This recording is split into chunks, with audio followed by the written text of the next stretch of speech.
زیب النساء ہیں جی نئی دہلی سے.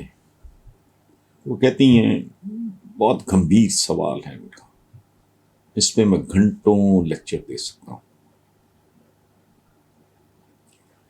وہ کہتی ہیں جی دہلی میں آج بھی کچھ ایسے گھرانے ہیں جن کا تعلق بہادر شاہ ظفر کی نسل سے ہے، اور وہ معمولی ملازمتیں چھوٹے موٹے کاروبار کرتے ہیں.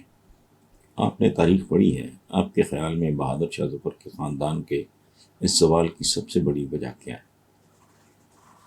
میں ایک عجیب سی بات بہن میری کرنے لگا ہوں، یا بیٹا مجھے نہیں پتا آپ کی ایج کتنی، عجیب سی بات کرنے لگا ہوں. اور چونکہ حوصلہ میرے رب نے مجھے بہت دیا ہے فضول باتیں سننے کا، ایون گالیاں سننے کا.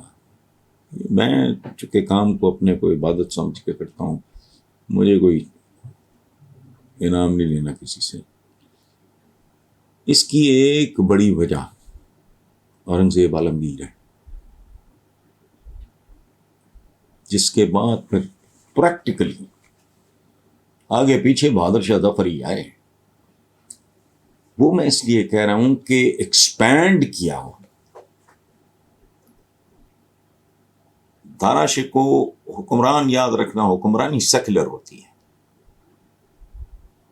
ہمارے اپنے سیکولر کا مطلب ڈیپینڈ کرتا ہے کہ آپ سیکولر کو کیسے سمجھتے ہیں، ڈیفائن کرتے ہیں، میں کیسے سمجھتا ہوں. ہمارے ہاں اقلیتوں کا اتنا احترام ہے، ان کی عبادت گاہوں کا اتنا احترام ہے کہ کوئی سوچ نہیں سکتا. وہ یہ سوچے بغیر ایکسپینڈ کرتا چلا گیا. اورنگزیب عالمگیر وہ کیپیبل آدمی تھا، بہت محنتی، بہت فوکسڈ، زبردست آدمی تھا. ایک بہت بڑی ہمت کر گیا، یہ دیکھے بغیر کہ وارث کون ہے، وہ ایکسپینڈ کرتا چلا گیا. ان کا باپ بھی نہیں سنبھال سکتا تھا. اتنی بڑی امپائر سنبھالنا، آگے ہوں للو پنجو. دیکھیں ہندو فلسفی ہے کہ اولاد 3 قسم کی ہوتی ہے. ایک ہوتا ہے پوت، کپوت، سپوت، ترتیب آپ کی مرضی کی. سپوت وہ ہوتا ہے جو باپ کے ورثے کو بڑھائے، وہ سپوت ہوتا ہے.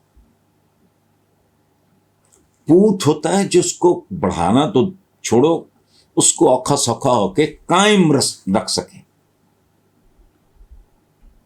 وہ پوت ہوتا ہے. سپوت کون؟ جو بڑھاتا ہے. پوت کون؟ جو قائم رکھے اوکھا سوکھا ہو کے. اور کپوت وہ ہے جو برباد کر کے رکھ دے. اورنگزیب سے ٹیکنیکل مسٹیک یہ ہوئی کہ اس نے یہ نہیں دیکھا کہ میرے وارث کون ہے، حالانکہ وہ جانتا تھا.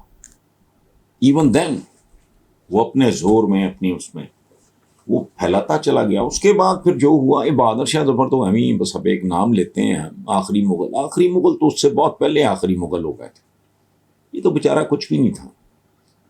اس کے آوارہ سے وہ لونڈے لپاٹے شہزادے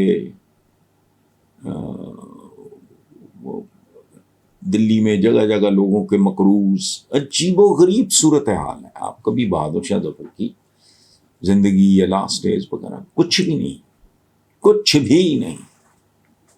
جنرل بخت خان جس کا آپ ذکر سنتے ہو، یہ غدر، گورا غدر کہتا ہے، ہم اس کو جنگ آزادی کا، کیڑی جنگ آزادی، وہ لفنگے تلنگے قسم کے لوگ تھے بیسیکلی، بہت سارے جو شامل ہو گئے.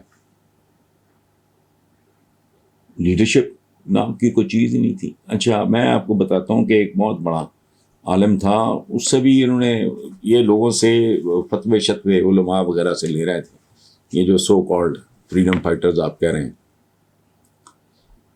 تو بعد میں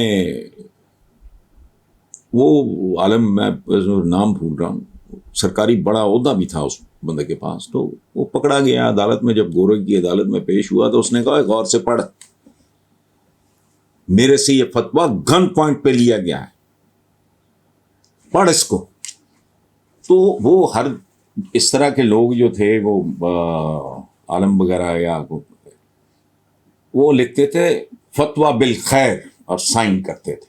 اس نے کہا فتویٰ بالجبر لکھا ہوا ہے. ان پڑھوں کو میں نے 2 نقطوں کی بجائے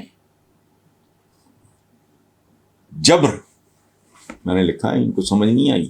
پڑھو گن پوائنٹ پہ میں کیا کرتا ہوں. یہ صورتحال تھی. کیا کیا حرکتیں کرتے تھے, کیا کیا باتیں کرتے تھے. اچھا اسپیئر نہیں کیا نہ چھوٹے بچوں کو, نہ عورتوں کا, نہ فلانا. تو وہ یہ تو اہمی ایک نام ہے. یہ نام کا بادشاہ بھی نہیں تھا پریکٹیکلی. اس وائے اس قلعے تک وہاں بھی اس کی کوئی نہیں سنتا تھا. ایک پاکستان سے بہت محبت کرنے والے خوشونت سنگھ کی کتاب ہے, ناول ہے, لیکن وہ ناول بیسیکلی تاریخی کتاب ہے, ناول کے رنگ میں لکھا گیا. اس کا نام ہے دلی. وہ آپ پڑھ لیں, آپ کو سمجھ آ جائے گی. تو اس لیے اس بیچارے کا تو ذکر ہی نہیں کرنا چاہیے. بہادر شاہ ظفر کون سا وہ بادشاہ تھا؟ ککھ بھی نہیں. بھوکا ننگا شہزادے مقروض لفنگے تلنگے کچھ بھی نہیں. عجیب و غریب طرح کے ان کے اشعار تھے. ایسے ایسے لطیفے ہیں, ایسی ایسی باتیں ہیں جس کا حساب کو نہیں.